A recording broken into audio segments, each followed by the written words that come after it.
En 1971, le Shah d'Iran organise une fête gigantesque à Persépolis, l'ancienne capitale de l'Empire perse. Cette fête marque le début de la chute du Shah et l'avènement d'une période de révolutions islamiques.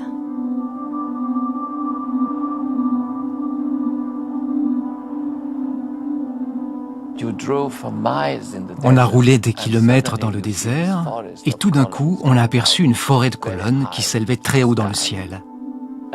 Et à côté, un village de tentes, une petite ville créée pour l'occasion. Et rien que ça, c'était déjà un conte de fées. C'était un décor digne d'un film de James Bond. C'était tellement extravagant, tellement particulier. Cela représentait 2 ans de budget de la Suisse et ils l'ont dépensé en 2 jours. C'était énorme, vraiment énorme. Il y avait de la sécurité partout, des hommes avec des mitrailleuses à chaque coin de rue. Quand vous avez tous ces chefs d'État, c'est une grande responsabilité. C'était un moment historique et un événement politique majeur. C'était la première fois que tout le monde était rassemblé, de l'Est à l'Ouest, des pays développés au tiers-monde, des communistes aux monarques. Tout le monde était là. La fête était un peu comme le bal des débutantes. Comme pour dire, maintenant il faut compter avec l'Iran. C'était l'idée. L'Iran voulait jouer dans la cour des grands et le faire avec panache. Mais c'était une mauvaise idée. Si vous dépensez des centaines de millions, vous devez rendre des comptes. Un jour, vous devez payer la facture.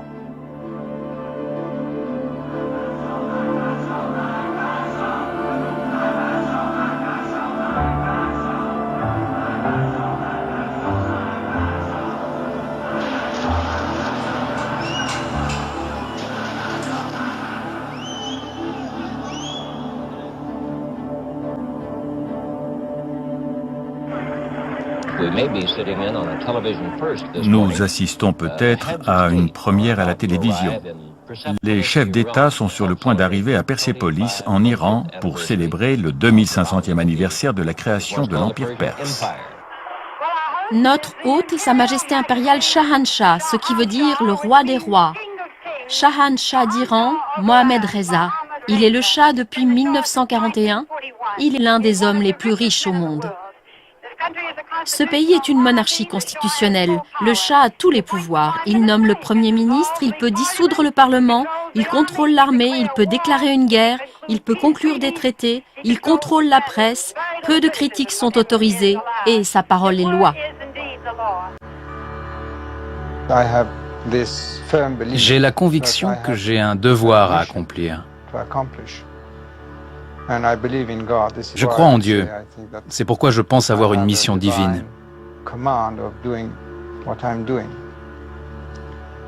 À cela s'ajoute une relation très forte entre le peuple perse et leur roi. Les personnes extérieures à l'Iran ne comprennent pas ce lien très spécial.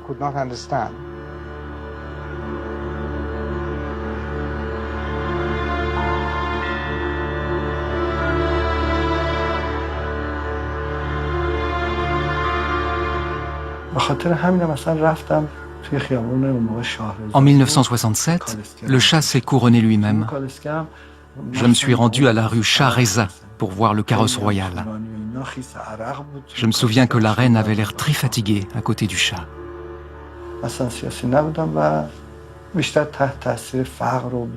Je ne faisais pas de politique à l'époque. C'était la pauvreté et les problèmes sociaux qui m'inquiétaient. Il n'y avait pas d'élection. Le Shah était entouré de courtisans et de profiteurs. En grandissant, nous voulions apprendre, nous voulions trouver notre place dans la société. Mais on nous l'a empêché.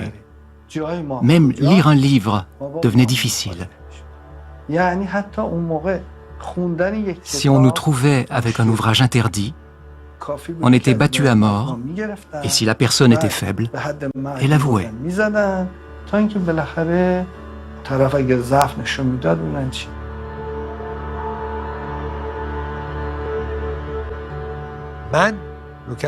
J'étais son domestique, son ministre, son gendre. Le Shah était un homme de principe. Il aimait son pays et c'était un bon père de famille. Il était intelligent et bon, il avait toutes ses qualités. Et maintenant qu'il n'est plus là, nous voudrions qu'il soit seul responsable de tout ce qui s'est passé. En 1941, les Alliés envahissent l'Iran, forçant le père du Shah à abdiquer et à s'exiler en Afrique du Sud. Pour la première fois, nous voyons le nouveau Shah arriver au Parlement pour succéder à son père contraint d'abdiquer. Le prince héritier, Shahpour Mohammad Reza, siège maintenant sur le trône du Pan. Le nouveau Shah a dû convaincre qu'il aura une attitude moins pro-allemande, contrairement à celle de son père. L'ancien Shah a exploité son peuple, il s'est enrichi et a rempli ses coffres jusqu'à les faire déborder. La tâche du nouveau Shah ne sera pas facile. L'Iran va probablement rester au cœur de l'actualité.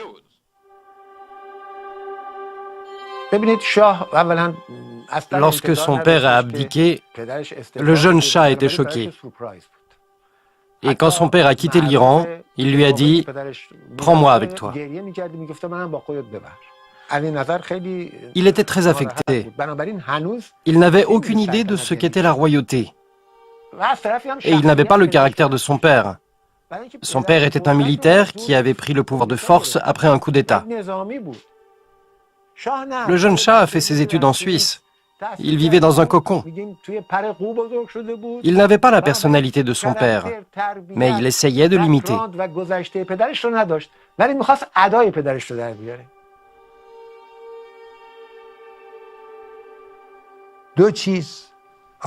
Deux choses détruisent un homme faible. L'argent et le statut. Ça le rend aveugle. Qui est ici aujourd'hui? Eh bien, il y a 69 États représentés soit par les chefs d'État eux-mêmes ou leurs délégués. Et il y a aussi un empereur, 8 rois, 5 reines, 15 présidents, 5 émirs, 5 princes dirigeants et ducs, une princesse royale, 2 gouverneurs généraux, 2 héritiers, 4 princes, 3 vice-présidents, y compris l'américain Spiro Agnew, 4 premiers ministres, 7 cheikhs, une première dame et, croyez-moi, c'est une sacrée liste.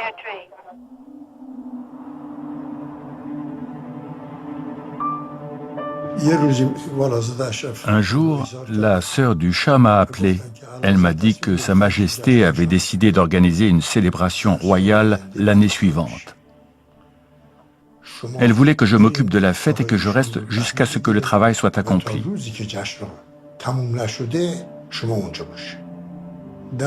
Les gens pensaient que cette célébration était une plaisanterie. Je suis allé voir le ministre de la Cour, M. Hallam. Il a proposé de mettre tout son pouvoir dans l'organisation de l'événement afin que les gens comprennent son importance. Quelques jours plus tard, le Shah a nommé un comité d'organisation présidé par M. Hallam. Après ça, on a commencé à prendre les choses au sérieux. L'Office du tourisme avait réservé 2 hôtels, un à Shiraz, l'autre à Persépolis. M. Hallam a suggéré qu'on se rende d'abord à Shiraz.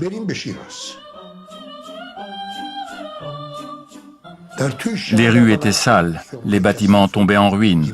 Ensuite, nous nous sommes rendus à l'hôtel Cyrus. Il n'y avait pas d'hôtel, mais une structure métallique. Les travaux venaient tout juste de commencer.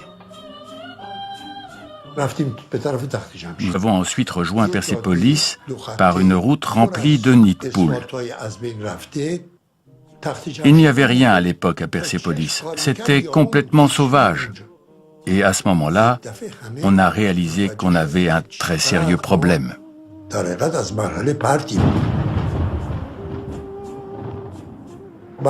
On est reparti à Shiraz et le ministre Hallam a déclaré que cette fête était d'une importance nationale et que, si les travaux n'étaient pas terminés à temps, il fusillerait tout le monde et se suiciderait ensuite, car la réputation de l'Iran était en jeu.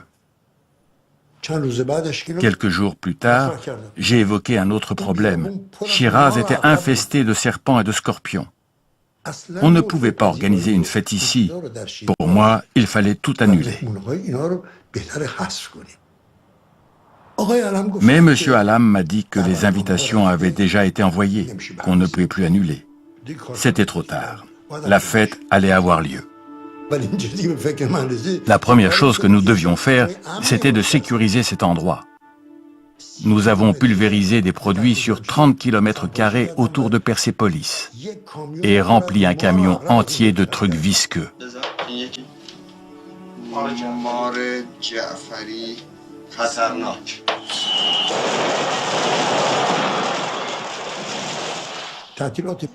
C'était le nouvel an iranien et M. Hallam s'est rendu en Europe. Je ne sais pas si l'âne est de plus blonde, mais de plus belle, il n'en est pas pour moi. Elle est vraiment toute la joie du monde. Ma vie commence dès que je la vois. Et je fais oh, et je fais ah. C'est si bon. Lorsque M. Hallam est revenu, il a convoqué le comité d'organisation et il nous a dit « Pourquoi ne pas mettre des tentes comme dans l'ancien temps ?» Johnson, une entreprise française, a fait un projet. Ils nous ont proposé des maisons préfabriquées recouvertes de plastique pour qu'elles ressemblent à des tentes. Monsieur Hallam était très efficace. C'était dans son caractère de faire les choses et d'obtenir des résultats. Il a trouvé la solution la plus simple. Engager des professionnels pour construire les tentes et pour s'occuper de la nourriture, des repas et du service.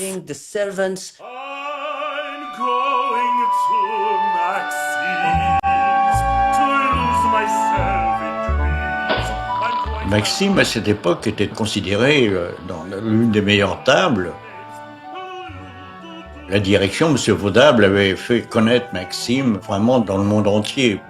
Nous étions à Boston, parce que Maxime avait fait un gala à l'opéra de Boston. Nous dînions avec M. Vaudable et il a dit « Je vous dis rien encore, mais vous allez vivre de grands moments ». Ma première réaction, c'était une grande inquiétude et un enthousiasme pour apporter une petite pierre à cet événement quand même mondial. Hein.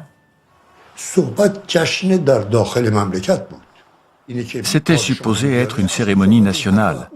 Il n'y avait pas de discussion à propos de roi ni rien de ce genre. Mais une fois les contrats signés avec Johnson et Maxims, tout le monde s'est intéressé à la fête. Et tout le monde voulait une invitation.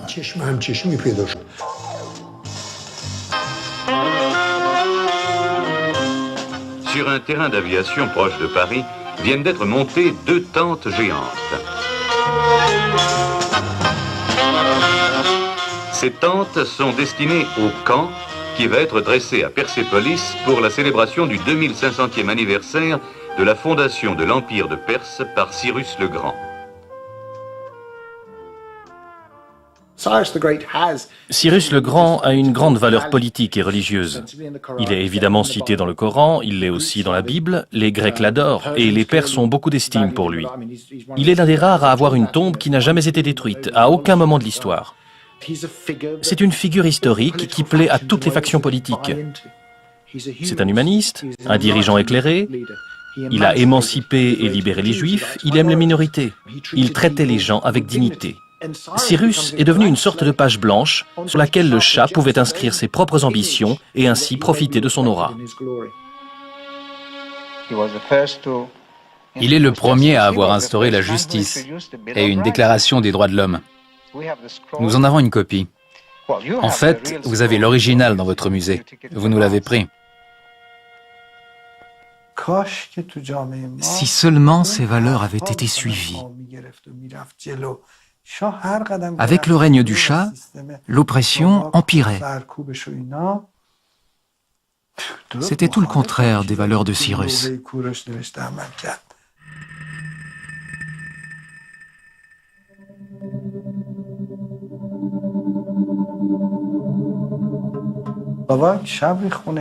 La police secrète a pillé notre maison. Ma mère m'a réveillé et ils ont fouillé partout. Mais ils n'ont rien trouvé. Je ne pouvais pas le croire avec tous les livres que j'avais. Et c'est à ce moment-là que je me suis politisé.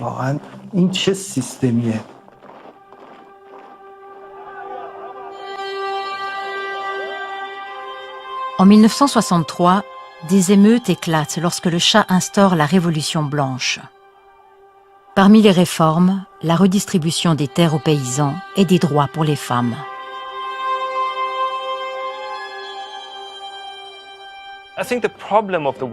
Je pense que le problème de la Révolution blanche était qu'elle venait d'en haut et qu'elle avait pour but de présenter le Shah comme un monarque bienveillant qui distribuait les biens, on pourrait même dire de la charité aux Iraniens. Mais c'était de la propagande, rien d'autre.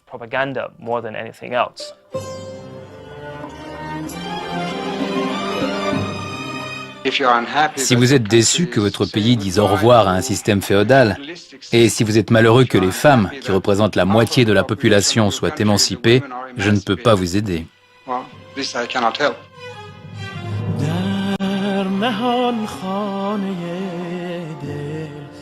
Rouhollah Khomeini, un conservateur religieux, mène l'opposition contre les réformes du Shah. Khomeini était un religieux pur et dur. Son grand-père et son père étaient déjà très impliqués dans les mouvements islamistes, et l'idée que l'Iran ne soit pas une république islamique lui était totalement inacceptable. La première réaction de Khomeini a été d'envoyer une lettre au Shah lui disant de tout arrêter, que c'était contre l'islam. Le Shah ne lui a pas répondu et a envoyé des troupes armées dans les écoles religieuses à Qom. Ils ont enfoncé les portes et tué plusieurs personnes. C'était une déclaration de guerre contre le clergé. Les politiciens les plus expérimentés qui avaient travaillé avec son père ont prévenu le Shah que la situation était dangereuse. Il les a tous renvoyés et n'a plus jamais fait appel à eux. Aucun membre de la nouvelle génération n'avait l'envergure nécessaire pour lui dire « C'est une erreur, vous nous menez en enfer ».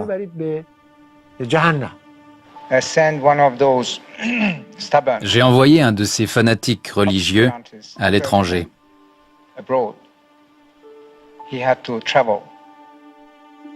Khomeini se réfugie en Irak. Il fait parvenir un message à ses disciples en 1971. Cette honteuse et soi-disant révolution blanche a, en une journée, provoqué la perte de 15 000 musulmans morts sous les balles et les tanks de l'armée. À cause de ces événements, le destin de notre peuple s'annonce encore plus sombre. Dans beaucoup de nos villes et dans la plupart de nos villages, il n'y a ni médecins ni médicaments. Il n'y a aucune école, ni sanitaire ou eau potable. Dans certains villages, les enfants ont tellement faim qu'ils broutent dans les prés. Pourtant, ce régime tyrannique dépense des millions de dollars pour des festivités dégradantes. Le plus catastrophique de tous, c'est le 2500e anniversaire de la création de la monarchie. Dites au reste du monde que ces célébrations n'ont rien à voir avec le peuple noble et musulman de l'Iran. Et ceux qui y prennent part sont des traîtres aux yeux de l'islam et du peuple iranien.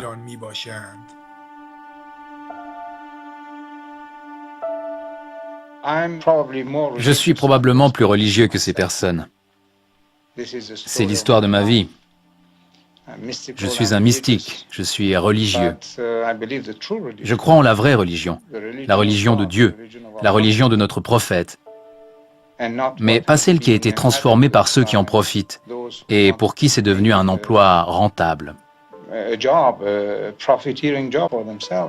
En 1971, 50% de la population iranienne vit sous le seuil de pauvreté. Ici, dans cette plaine désertique du sud, le problème fondamental, c'est l'eau. L'arrivée du petit train est attendue avec impatience.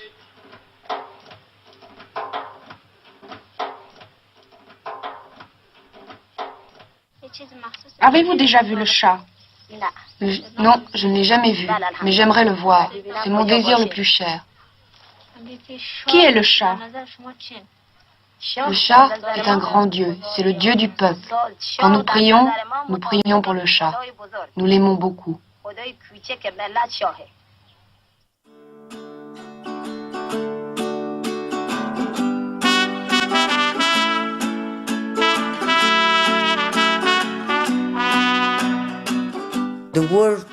Le mot Shah en Iran était synonyme de perfection. Et les Iraniens aimaient vraiment le Shah. Il faisait partie de leur quotidien. 40 camions et 100 avions transportent le matériel depuis la France pour construire le village de Tente. La plus grande fête au monde est aussi la plus sélecte. Le Shah a invité 60 chefs d'État.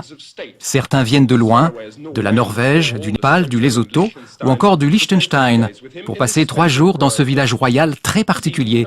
Il y a même une délégation britannique. Voici ce qu'ils trouveront dans chacune des tentes. Il y a 6 vers gravés sur un plateau en écaille de tortue, 7 bougies parfumées dans un contenant en verre orné d'un serpent, et un cendrier décoratif iranien.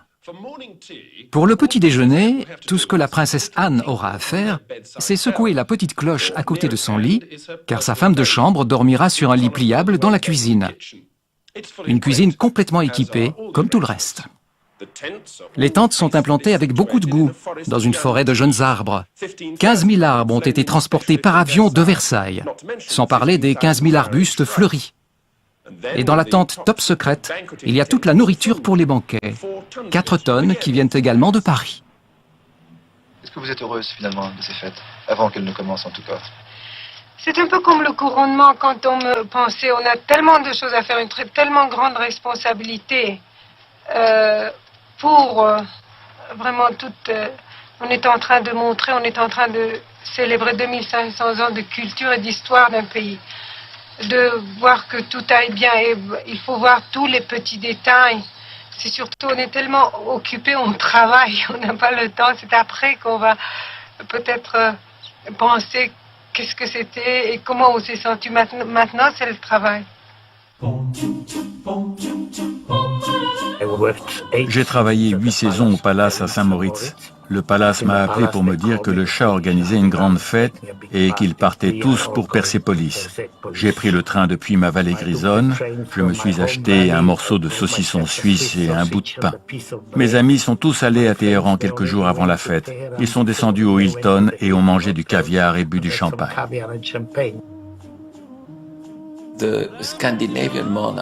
Les monarques scandinaves avaient loué un avion et je faisais partie du voyage avec mon cousin grec, le roi Constantin. Dans l'avion, je me souviens qu'il parlait des bijoux que les reines amenaient avec elles. La reine Anne-Marie a dit « J'ai les émeraudes ». Ces émeraudes étaient énormes, c'était des émeraudes Romanov. Tout le monde avait pris ses plus belles pièces et je leur ai dit, comparé à ce que l'impératrice Farah va porter, ce sera de la pacotille. Elle avait les bijoux les plus extraordinaires sur Terre. Au début, j'ai pensé que ça allait être très bling-bling. Comme on dit en allemand, chickimicki. C'est-à-dire un peu chic et un peu snob, mais pas intéressant. Et puis, j'ai changé d'avis. 47 kilomètres de soie, 18 tonnes de nourriture, 180 serveurs, 12 000 bouteilles de whisky, 25 000 bouteilles de vin, 60 000 militaires, 250 limousines, 360 000 œufs, 6 000 soldats en costume.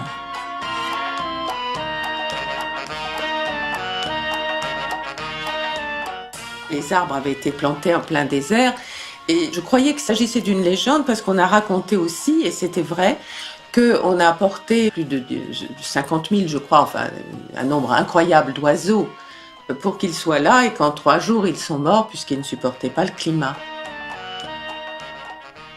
Il a commandé des moineaux, beaucoup de moineaux d'Espagne. Mais il n'y avait pas assez d'eau pour tous ces oiseaux. C'était assez comique. Il voulait que ça ressemble à une forêt. Je n'ai pas compris pourquoi il amenait tous ces arbres dans le désert.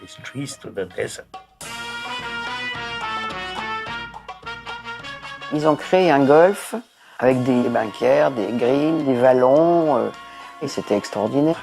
Alors que partout ailleurs, c'était sec, c'était de la caillasse, du désert.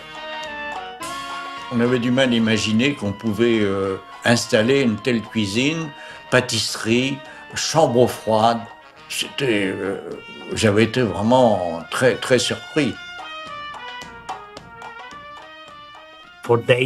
Pendant des jours et des jours, on livrait de la glace dans un immense avion, un énorme bloc de glace qu'on avait posé dans le désert. C'est seulement le dernier jour que j'ai réalisé que cette glace était coupée en morceaux pour tenir le vin blanc au frais.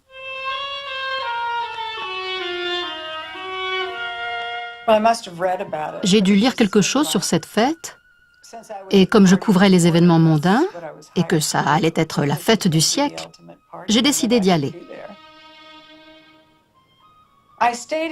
Je suis restée à Téhéran quelques jours avant la fête. Et une des choses intéressantes que j'ai observées, je l'ai dû rester écrit, c'est le nombre de personnes qui étaient très mécontentes et très critiques à l'égard de cette célébration. Les gens se préoccupaient des dépenses extravagantes alors que le pays n'avait pas les moyens de scolariser ses enfants ou même de les nourrir.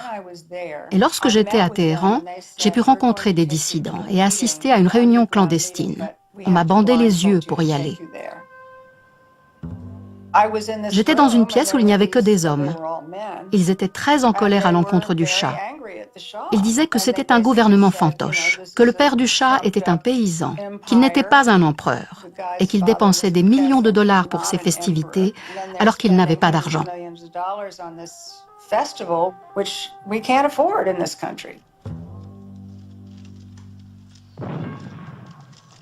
Le Shah commande un film sur la fête. Il a l'intention de le diffuser dans les cinémas du monde entier. 3 narrateurs nous avaient été proposés. James Mason, un autre qui était une grande vedette à la télévision, et Orson Welles. Cyrus, King of Kings. Champion, long before Magna Carta, of human rights and liberties. Cyrus, the founder of Persian culture, and the father of Iran, the land, 5 times the size of Great Britain, which this Shah rules today. It had fallen to him, after a twilight in his nation's long history, to remind the world and his own people of Persian pride. Dors, Cyrus. Nous sommes éveillés. Quand il a dit « Dors, Cyrus, nous sommes éveillés », c'était comme une mauvaise blague. À partir de ce moment-là, le Shah est devenu le symbole de l'absurdité et de la haine.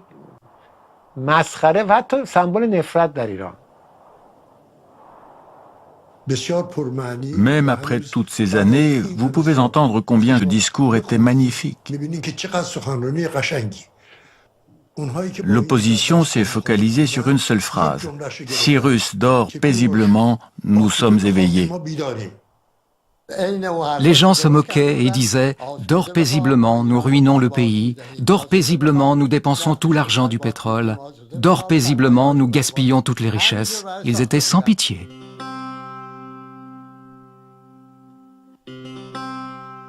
La veille des festivités, M. Alam nous a demandé de venir dans la grande salle. Il nous a dit, à partir de demain, vous êtes seuls. Si vous avez un problème, improvisez et réglez-le vous-même. Agissez comme à la guerre.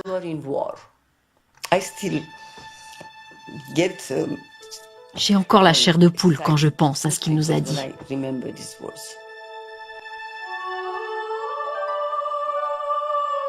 Pour rassurer les invités quant à leur sécurité, le Shah ferme les frontières de l'Iran. In the middle of October 1971, 62 heads of state converged on the airport of the fairy tale city of Shiraz. In a patchwork of color, in a whirl of salutes, bows and curtsies, familiar faces in the world scene stepped out of their aircraft over red carpets fringed with guards of honor into the welcoming Persian sunlight.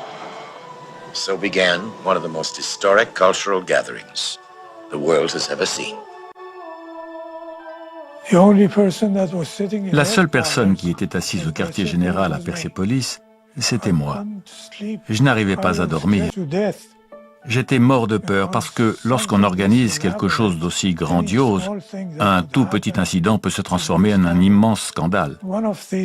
Un des pays africains a envoyé une requête à notre ambassade pour dire que 10 personnes accompagneraient leur chef d'État. 5 étaient le maximum autorisé. On nous a dit que c'était sa garde personnelle et que 2 hommes devaient dormir sous son lit. Alors Sa Majesté a dit « Ok, laissez-le avoir ses 10 gardes ». Et effectivement, ils sont venus. Haïlé Sélassié avait 85 personnes dans son avion. Je me souviens, je suis devenu fou. Qui allait s'occuper de 85 personnes?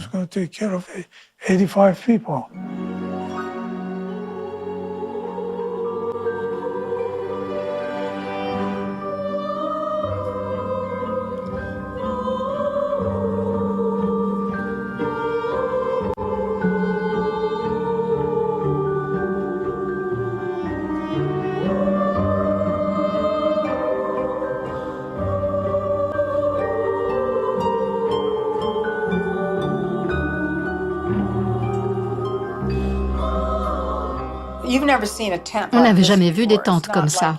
Ce n'était pas votre tente de camping habituelle. C'était comme des petites maisons. Elles étaient magnifiques, tout était parfait. Et on avait l'impression qu'elles sortaient d'un magazine de déco. Vous pouviez vous asseoir à l'extérieur de votre tente.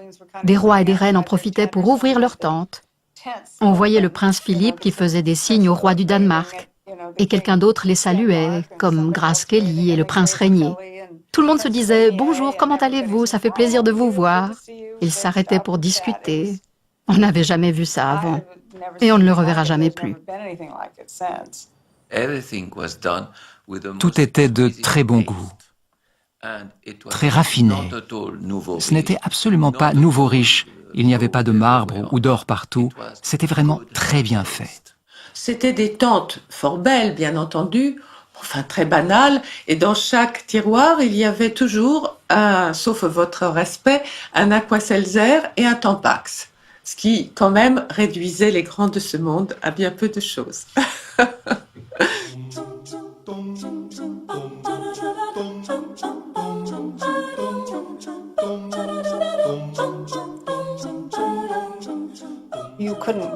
Vous ne pouviez pas faire 3 pas sans tomber sur un garde. Le roi du Danemark a voulu se rendre quelque part, et il a été jeté dehors. C'est seulement plus tard qu'ils ont réalisé que c'était le roi du Danemark. Nous étions sous haute sécurité. On a appris que dans les montagnes, il y avait des guérilleros qui voulaient saboter la réception.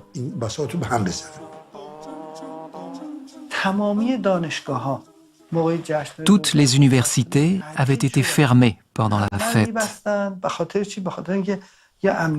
Tous les représentants des étudiants avaient été arrêtés. Absolument tous. Est-il exact que la contestation est interdite à l'université? Quelle contestation? Avec quoi? Contre quoi? Contre la politique de notre pays, qui est notre politique d'indépendance nationale. Je crois que la question ne se pose pas, personne n'en parle. 5 monarques et 5 présidents n'ont pas participé à la fête. Leurs excuses n'étaient pas très crédibles. Ils n'y ont pas participé à cause de la pression qu'ils subissaient dans leur propre pays.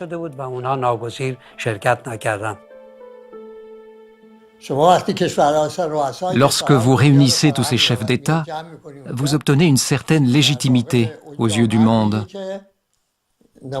Vous organisez cette fête non pas pour votre propre pays, mais pour ceux qui y participent. Ce sont eux qui sont importants, pas votre peuple. Votre Majesté, certaines personnes pensent que l'Iran ne devrait pas dépenser des millions de dollars alors qu'une grande partie de la population est dans le besoin. Que répondez-vous à ces critiques? Et pourquoi était-ce si important d'organiser cette célébration? Tout d'abord, comment connaissent-ils les chiffres? Les seules dépenses que nous avons faites sont pour les 2 dîners officiels, organisés pour nos invités. C'est la moindre des choses.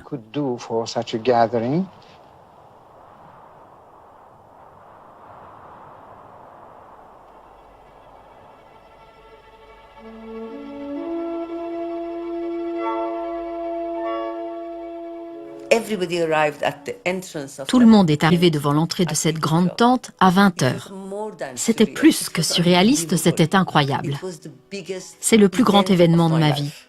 De voir tous ces gens. Il n'y avait pas beaucoup de place. Ils n'ont pas invité tous les ministres. Le gouvernement n'était pas là. Beaucoup d'Iraniens n'étaient pas invités. Il n'y avait tout simplement pas la place.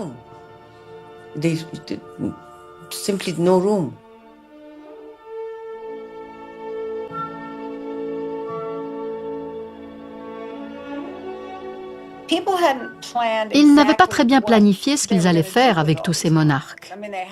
Ils étaient dans leur tente, dans cette ville de tentes, mais après, personne n'y avait vraiment pensé. Lorsqu'ils sont arrivés dans cette grande salle, le Shah et l'impératrice étaient là pour les accueillir, mais un énorme bouchon s'est formé parce que les invités n'arrivaient pas à passer la haie d'honneur assez rapidement.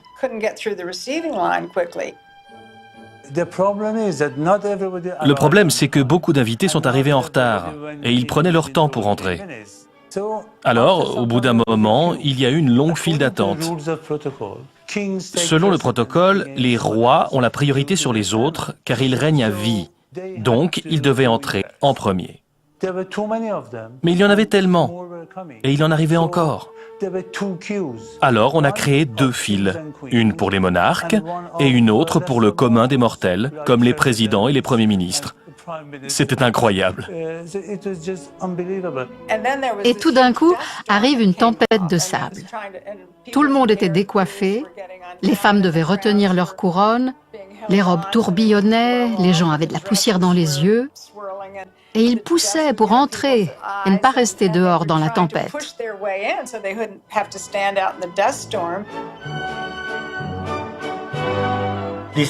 La tempête est arrivée au pire moment. J'avais peur que l'énorme lustre ne tombe sur la tête de quelqu'un. C'était comme la fin du monde. Ce n'était pas tout à fait ce que le Shah attendait pour le début de la soirée. Finalement, tout le monde est entré dans la tente, mais personne ne savait vraiment quoi faire. Les Européens avaient des liens de parenté, mais beaucoup d'autres ne se connaissaient pas, et il n'y avait personne pour dire « Monsieur l'empereur du Japon, permettez-moi de vous présenter Haïlé Sélassié ». Alors toutes ces personnes sont restées debout et se fixaient du regard.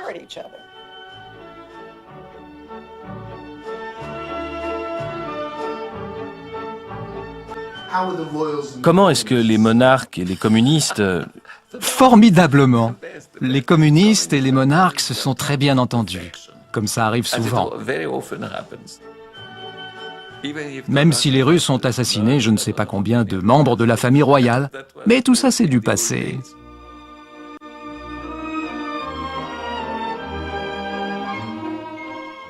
Lorsque le maître d'hôtel s'est évanoui avant la fête, on a dû le porter jusqu'à la tente médicale et lui donner des cachets pour le calmer. 5 personnes ont dû le tenir pour lui administrer des tranquillisants. Il était à bout, il n'en pouvait plus, trop de stress. Il ne savait plus ce qu'il faisait. Vous savez, c'était une pression énorme. Vous avez tous ces chefs d'État et la nourriture n'est pas tout à fait prête. Ce n'est pas ce qu'on attend d'un maître d'hôtel. Je crois que les invités n'ont pas réalisé que c'était la panique. Il faisait très chaud dans les cuisines, alors ceux qui y travaillaient étaient pratiquement nus. La plupart s'étaient déshabillés et certains hommes portaient des tout petits slips.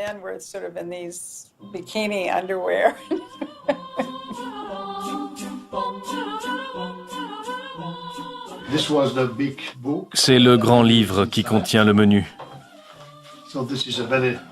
C'est un très beau verre pour qu'on puisse bien le voir. Le premier plat, c'était des œufs de caille aux perles de Bandar Pahlavi. C'était ce qu'il y avait de meilleur, des milliers de kilos de caviar. Et vous le savez, le caviar, ce n'est pas du pain. Il y avait du caviar au banquet. Il n'y avait pas de caviar jour et nuit, non. C'était très intéressant de voir toute cette intrigue. Il y avait 3 serveurs par table et chacun surveillait les autres. C'étaient des militaires qui surveillaient qu'on ne mette pas de poison dans la nourriture. Les vins, c'était les meilleurs crus de France, les meilleures années et les meilleurs vins. Champagne, 2500 bouteilles. Château Haute-Brion, Château Latour, Château Lafite. Bordeaux, 1000 bouteilles. Bourgogne, 1000 bouteilles. La deuxième entrée était une mousse d'écrevisse, sauce Nantua. Celle d'agneau, des grands plateaux, farcis et rôtis dans son jus. De l'agneau français. Désossé, avec une farce d'uxelles de champignons, truffes et foie gras. Et à la tête du plat, il y avait une tête de bélier.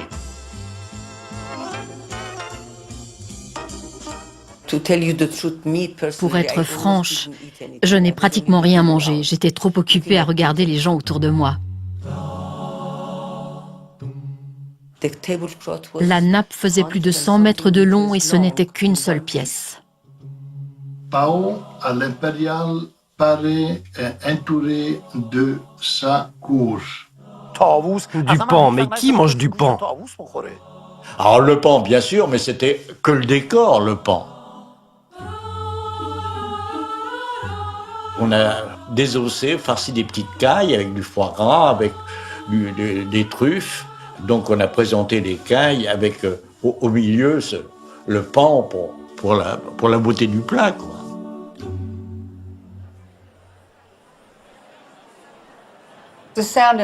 Pendant le spectacle Son et Lumière, je me souviens qu'il faisait très froid et qu'il y avait beaucoup de vent.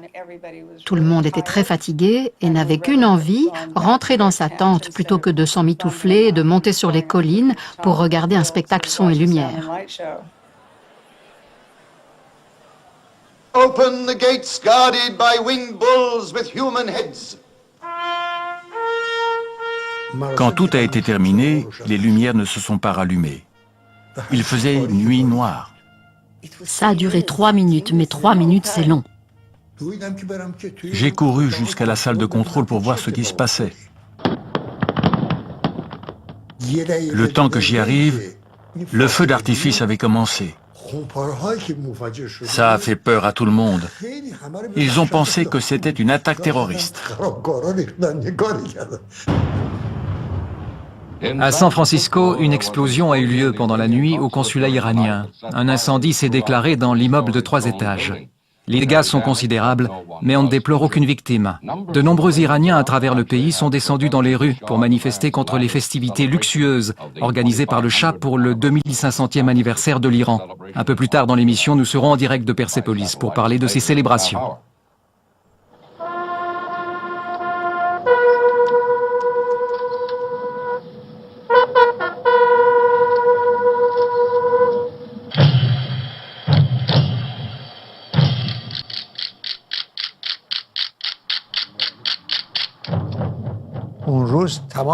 Ces célébrations ont été diffusées partout dans le monde.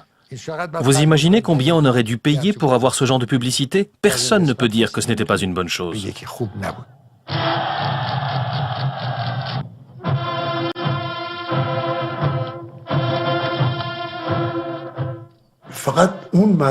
Seul un événement comme celui-ci pouvait rassembler 70 chefs d'État à Persépolis et leur donner une leçon d'histoire iranienne afin qu'ils comprennent ce qu'était ce pays et ce qu'il avait enduré.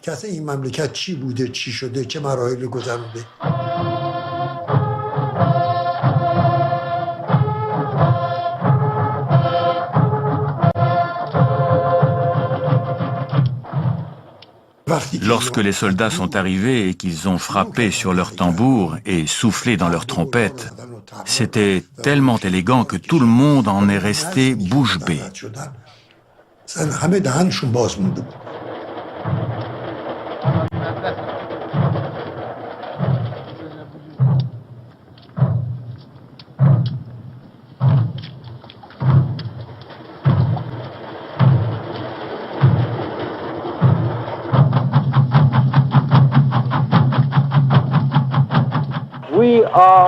Nous serons bientôt debout. Et avec la grâce de Dieu, nous progresserons. Et avec ou sans la sympathie des peuples et des pays extérieurs, nous entrerons dans une ère de grande civilisation. Nous retrouverons le prestige de notre passé. Et j'espère que vous comprenez que je ne dis pas ces mots dans un esprit de vanité, mais d'humilité, car j'ai foi en mon peuple et en notre destinée.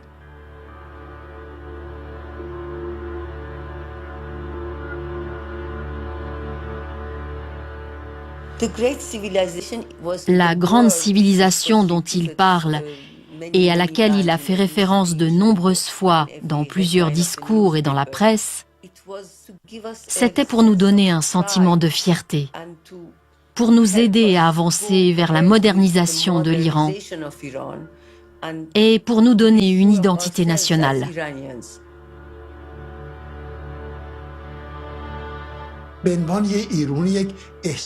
En tant qu'Iranien, cela me touche encore aujourd'hui. Personne n'acceptait les Iraniens. Ils étaient considérés comme sous-développés. Et quand j'ai vu le spectacle,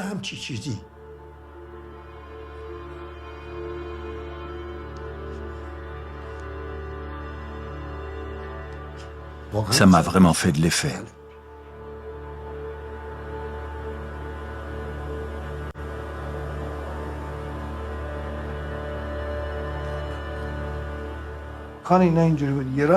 La première chose qu'il faisait, c'est de vous emmener dans la salle de torture.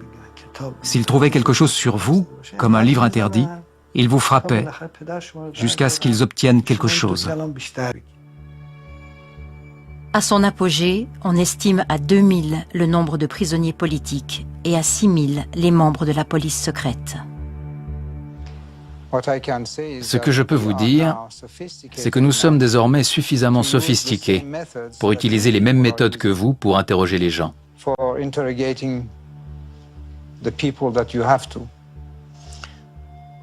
Vous parlez de qui exactement? De n'importe quelle société sophistiquée. Elles ont des méthodes d'interrogatoire très efficaces, qui sont des méthodes plus psychologiques que physiques. Nous faisons la même chose que vous. Et vous pensez que c'est justifié? Ça dépend des cas. En cas de trahison, je pense que tout est permis.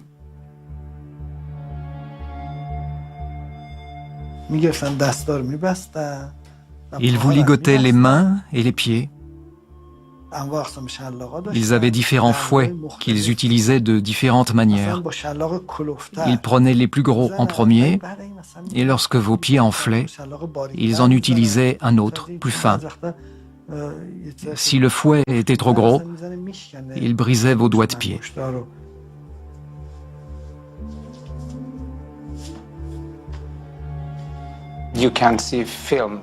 Quand vous voyez certains reportages ou que vous entendez des histoires, on raconte que même dans les postes de police, les policiers et les enquêteurs perdent la tête à cause du comportement d'un suspect qu'ils viennent d'arrêter et qu'ils frappent cette personne ou brisent une chaise sur lui. Ce sont des réactions humaines qui échappent à tout contrôle.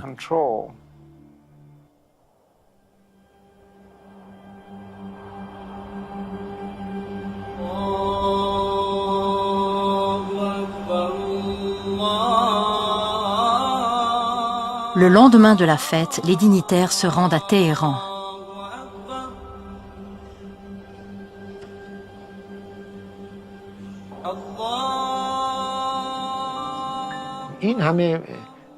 Pourquoi dépenser tous ces millions? L'histoire de l'Iran, c'est l'histoire de l'Iran. Vous ne pouvez pas nous tromper. Votre régime est un État policier. Votre système est corrompu. Vous voulez être vu comme étant le successeur de Cyrus. Mais non, vous n'avez rien apporté à la grandeur de l'Iran. Qu'est-ce qu'un Iranien? Quelles sont les qualités communes à un membre d'une tribu à des milliers de kilomètres d'ici et une personne à Téhéran qui donne une fête? Quel lien les unit? Je ne fais pas de propagande, mais je pense que c'est la couronne, c'est le roi. Mais c'est vous. Actuellement, oui. The climax of the celebrations. The first glimpse of the floodlit monument outside the airport of Tehran in honor of the present Shah. Ce monument est une iconographie qui symbolise pour eux la douceur de vivre. Pour moi, ce qui est tellement tragique, c'est que cette douceur de vivre est toujours dans le passé. Si vous pensez que toute la richesse du pays a été dépensée pour acheter des tentes, c'est un gros mensonge inventé par une personne dérangée. Vous organisez une fête, vous mettez des tentes, vous invitez quelques personnes, elles partent. Ne me dites pas que c'est toute la fortune du pays.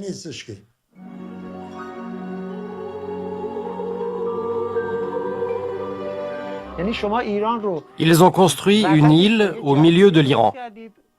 Mais à part la prison et la pauvreté, le peuple ne compte pour rien.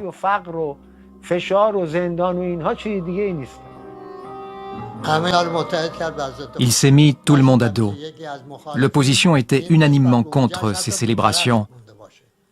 Tout le monde, de la gauche jusqu'à M. Khomeini, qui était en exil.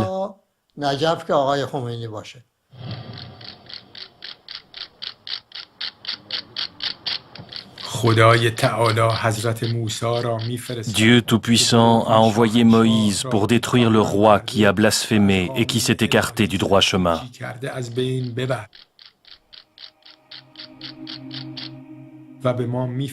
Il nous a montré que nous devions faire partie du gouvernement et nous engager en politique pour renverser le roi.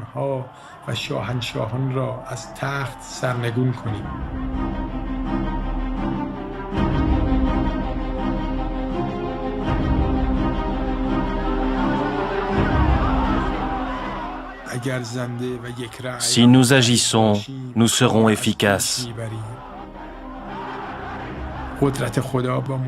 La main de Dieu accompagne les musulmans qui sont unis et parlent d'une seule voix. Les dirigeants étrangers et les rois mangent comme des vautours et des bêtes. Ils vont tous brûler en enfer.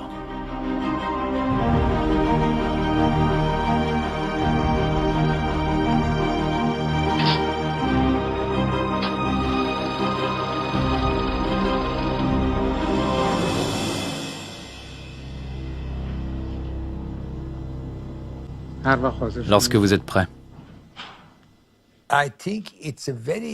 Je pense que c'est une personne de grande valeur qui vient dire « Je m'excuse et je demande votre pardon ».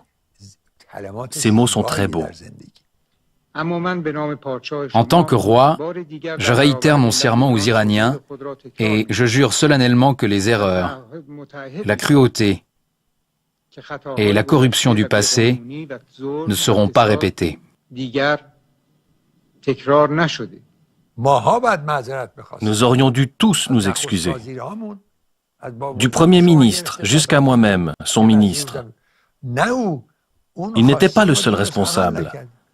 Nous n'avions pas fait notre devoir et il en a payé le prix. On doit se sentir seul quand on est Shahanshah. Oui, c'est un cas très spécial, si je peux dire. De quelle manière? J'essaie d'être, comme vous le dites, le roi des rois. Ça veut dire que vous vous sentez seul, car il n'y a personne au-dessus de vous pour vous conseiller? Il y a toujours Dieu.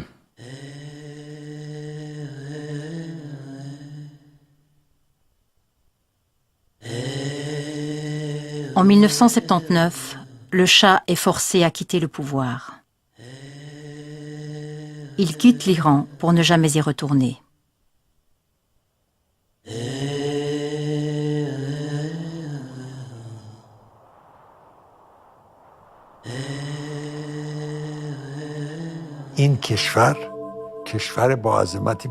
Ce fut un jour une grande nation, et malgré des hauts et des bas, on en parle toujours dans le monde. Et que ça vous plaise ou non, j'en suis fier.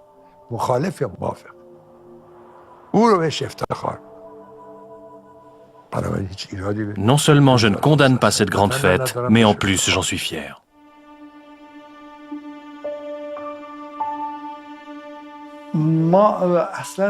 Nous n'avons jamais connu la liberté. Nous ne nous sommes jamais sentis en sécurité. Nous voulions lire, nous voulions comprendre, nous voulions être en paix. Et lorsque j'y repense, je réalise qu'ils ont emprisonné les meilleurs. Pourquoi? Parce qu'ils lisaient des livres? Parce qu'ils critiquaient le Shah? Ils nous encourageaient à courir les filles, à nous amuser et à gagner de l'argent. Ils ont même offert de nous payer pour qu'on ne fasse pas de politique. Mais ce n'est pas possible. Nulle part. Ce n'était pas possible à l'époque, ce n'est pas possible dans la République islamique, ou même en France. Les jeunes vont toujours chercher des réponses. Après la chute du Shah, le soulèvement populaire se transforme en révolution islamique. En décembre 1979, l'ayatollah Khomeini devient le leader suprême de l'Iran, inspirant de nombreux mouvements intégristes à travers le monde.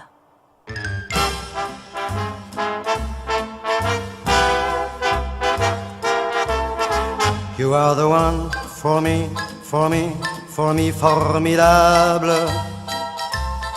You are my love, very, very, very, véritable. Et je voudrais pouvoir un jour